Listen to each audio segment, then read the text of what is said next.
Не только люди способны помогать друг другу, проявлять сострадание. Даже суровые хищники могут позаботиться о своих собратьях, попавших в беду. Эта невероятная история произошла в Республике Танзания. Африканская страна обладает богатой флорой и фауной, здесь обитает множество экзотических животных. В Танзании водятся львы, леопарды, гепарды, гиены и другие хищники. Казалось бы, эти животные считаются опасными и безжалостными, но именно так они проявляют себя по отношению к жертве. В национальном парке Микуми в Танзании был найден прайд, который помогал своему брату, находящемуся в плену.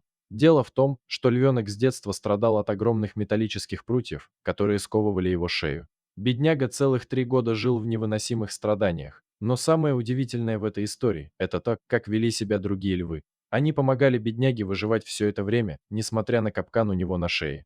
Львы накормили несчастного, принеся ему свежее мясо. Зверь, попавший в беду, мог выжить только благодаря заботе Прайда. Но как могла случиться эта история? Впервые посетители парка заметили львенка с капканом на шее. Оказалось, что животное попало в ловушку, расставленную браконьерами. И тогда львенку пришлось прожить долгих 3 года с металлической удавкой на шее. Ловушка была создана для охоты на антилоп. Рейнджеры считают, что львенок попал в ловушку из-за своего любопытства. Животное просунуло голову в ловушку, чтобы посмотреть, что это такое. Но в конце концов львенок не смог выбраться, на его шее застряла железная проволока. По мере того, как зверь рос, кандалы все сильнее впивались в его шею, причиняя ужасные страдания. Через некоторое время лев просто умер бы от удушья. Конечно, сотрудники парка пытались помочь бедняге. Они пытались разыскать беднягу, чтобы освободить его от металлических оков. Однако территория Микуми очень велика, поэтому сделать это было очень сложно. Также стоит понимать, что львы очень осторожные животные, которые не вступают в контакт с людьми. Поэтому сотрудники национального парка в течение долгих 3 лет не могли помочь бедному зверю.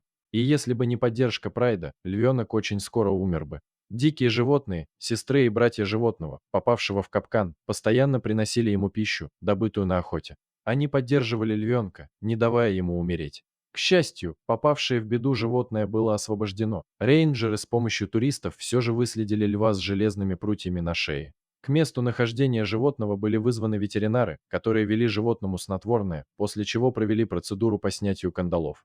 Но операцию нельзя было назвать безопасной. Дело в том, что сестры и братья животного пытались защитить его, следуя за джипом с усыпленным животным.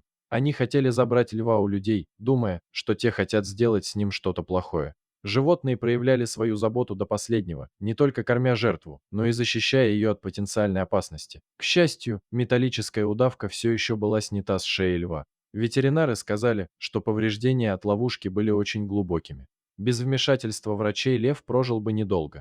Ветеринары обработали раны, немного подлечили животное, а затем отпустили его. Освободившись от оков, зверь вернулся в свой прайд, который с радостью принял собрата. Лев полностью оправился от случившегося, теперь он может охотиться и просто спокойно дышать. Грива животного начала отрастать, но на шее все еще видно ужасные шрамы. Но самое главное, что зверь здоров, его жизни больше ничего не угрожает. Львы проявили удивительную заботу о своих ближних, на которую способен далеко не каждый человек.